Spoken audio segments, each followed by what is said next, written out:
నేనే గొప్పవాడిని అని అనుకోవడంలో తప్పు లేదు. కానీ మనకు సమస్య ఎక్కడ వస్తుంది అంటే, ఇక్కడున్న ఇతరుల అందరికంటే కూడా నేనే గొప్పవాణ్ణి అని అనుకోవడం తప్పు.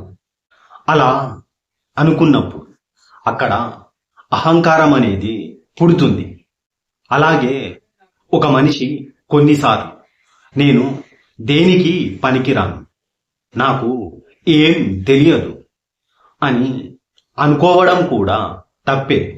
అది ఎక్కడా లేని పిరికితనం అవుతుంది. అది నిన్ను నీవు తక్కువ చేసుకొని నీకు నీవుగా పిరికివాడిగా మారడం అవుతుంది.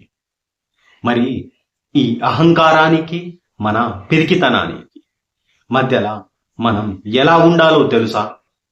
ఆ విషయాన్ని మనం ఖచ్చితంగా తెలుసుకోవాలి. అహంకారం మనని ఆవహించినప్పుడు మనం ఇక నేర్చుకోవడం ఆపేస్తాం.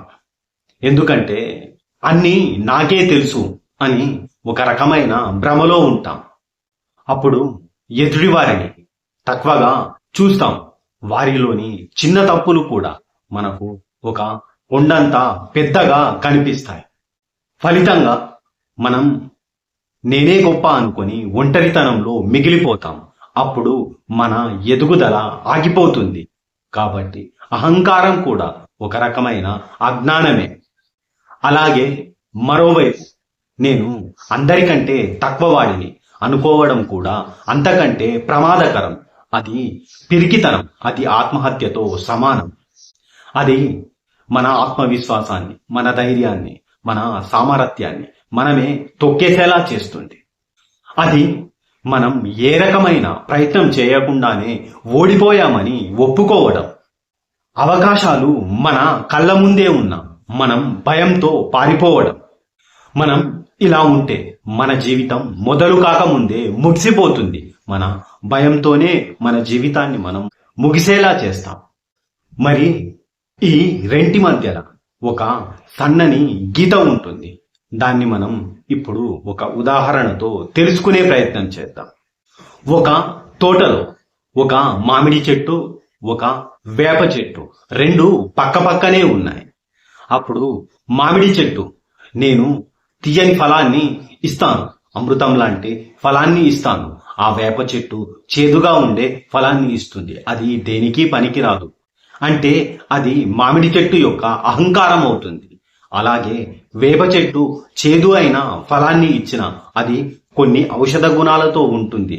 కాబట్టి నేను దేనికి పనికిరాను అని అనుకోవడం కూడా పిరికితనమే అవుతుంది. అలా కాకుండా వేప చెట్టు లక్షణం వేప చెట్టుదే, నా లక్షణం నాదే. నా ధర్మం పండుని తీయగా ఇయ్యడం, దాని ధర్మం ఔషధ గుణాలతో కూడిన ఫలాన్ని ఇవ్వడం అని తను ఒప్పుకున్న రోజు అది ఆత్మవిశ్వాసంగా మారుతుంది. ఆ రెంటి మధ్యలో ఉండవలసింది ఈ సన్నని గీత ఆత్మవిశ్వాసమే. గుర్తుంచుకోండి, ఇతరులతో పోల్చుకోవడం అహంకారం, నిన్ను నీవు తక్కువ చేసుకోవడం నీ పిరికితనం. నీ విలువ నువ్వు తెలుసుకోవడం, ఇతరుల విలువను గుర్తించడం అది నీ ఆత్మవిశ్వాసం. కాబట్టి ఎవరికి అనవసరంగా తల వంచకండి. అలాగే ఎవరిని తక్కువ చేసి కూడా మాట్లాడకండి. కాబట్టి ఎవరి దగ్గర నుంచైనా, ఏ వయసు వారైనా సరే, వారి దగ్గర మంచి ఉంటే మీరు ఖచ్చితంగా నేర్చుకునే ప్రయత్నం చేయండి. ఇక్కడ నువ్వు ఎవరికంటే ఎక్కువ కాదు, అలా అని నువ్వు ఎవరికంటే తక్కువ కూడా కాదు. ఈ ప్రపంచంలో ప్రతి మనిషికి ఒక ప్రత్యేక స్థానం ఉంటుంది. ఈ ప్రపంచంలో నాలా ఉండగలిగేది నేను మాత్రమే. ఆ నేనే నేను. ఇలా అనుకోవడమే అసలైన ఆత్మవిశ్వాసం. ఈ స్పష్టత మీకు ఉంటే మీ ప్రయాణాన్ని, మీ విజయాన్ని ఆపడం ఎవరి వల్ల కాదు. కాబట్టి పిరికితనానికి అహంకారానికి మధ్యలో సన్నని గీత ఆత్మవిశ్వాసం అనేది ఉంటుంది. దాని గురించి తెలుసుకునే ప్రయత్నం చేయండి. మిమ్మల్ని మీరు తెలుసుకోండి.